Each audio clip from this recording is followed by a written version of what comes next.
Ano ba meron ngayon? Birthday ko. Marami ka bang bisita? Marami. Sama sana ako eh. Break. Break. Dadating ba siya? Sino siya? Siya. Bakit na ba mahal kita? Kahit di pinapansin ang damdamin ko, di mo man ako mahal. Ito pa rin ako nagmamahal ng tapat sa'yo. Sino ba siya dadating? Hindi na siya dadating. Kasi break na kasi. Matagal na kami. Ano ba usapan? Yung ano ba yan? Dati? Siya. Hanggang ngayon ba? Pero anyway, hindi yun ang tanong ko eh. Oo. Yung front brake ko kasi, kala ko palitan eh. Ayaw na kumagat eh. Parang may naririnig ako. Iba na yung tunog eh. Parang may sumasabit na bakal. Baka alam mo kung paano gawin. Ano na yun? Puput siguro yung brake pad. So, panoorin natin yung video. Yan. Yan ang front brake disassembly, no?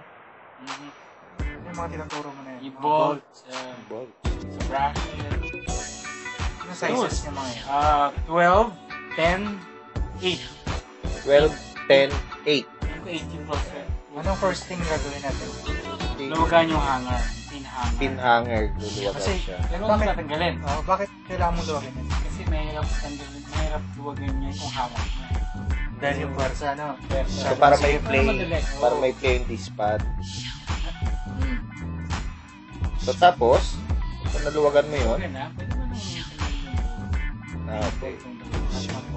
Yan, Yan, dalawa lang yan. Dalawa lang. At yung isa kasi pang babong Iba yung size niya. Size 10 yun. Ano po 10 yan eh? pero yung iba niyan, 12 eh. Hindi rin pare-pareha. Depende sa... Depende sa motor.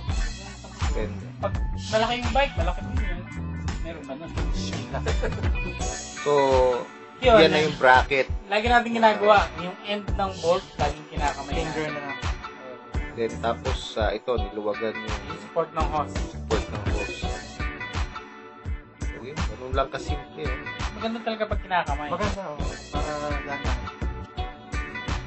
So, ayan na. Ayan. Wala nang laman eh. So, yun na yung Bakal pinahanger na natin. bakal na boy, oh. Yan, pwede mo nang Tanggalin. ano, kahirap-hirap. Kasi, luwag na siya eh. So, yan. Finger pa. Yan. Then, pag hinatak mo yun, dahan-dahan. Parang may rubber pala yun sa dulo. So, yun, natanggal na. Then, huhugutin lang. Oh. Grabe. Wala nang laman. Pudpud na yan, boy, ah. Oh. Masyado yung may-ari niya. Konti na, bakal na eh. Kaya nga. Natakaw sa rear. Ay, sa front. Then, makita natin mismo yung Ilang kabuuan. thousand yun? 15,000 yan. 15,000 kilometers. 15,000. Yung iba, 18 to 20. So, yan, papakita mo dyan. Push mo lang, oh. Push mo lang pala yung piston para bumalik siya sa dating setup niya. No? Para mag-cash siya yung bagong Oo. Malaki. Kasi Ano? malaki. Pag Bumaba di na. mo Oh. pinush yan, Hindi mo may papasok. pag di Bumaba na siya. pinasok, hindi papasok. Ayan na yung bag. Magkano? Hindi ko nakalimutan ko eh. 600? Plus? Kapal, no? So, dapat pag bibili sila, standard. Honda. Honda pa rin. Maganda siguro mag-OEM na lang siguro. Pero sabi nila, may mga mura. Ito lang sure ko nung... Kung ano yung quality. Oh, kasi yung quality pinag-usapan din. Saka break ang usapan dito. Oo. We would not recommend no? Buying. Anyway. Choice mo naman yan. So, yan. Makapal, no? Makapal pala yung ano niya, standard niya. So, yan, pinakita. Mula sa... 15,000. Wow. Pero sa rider yan kasi sure itong ano.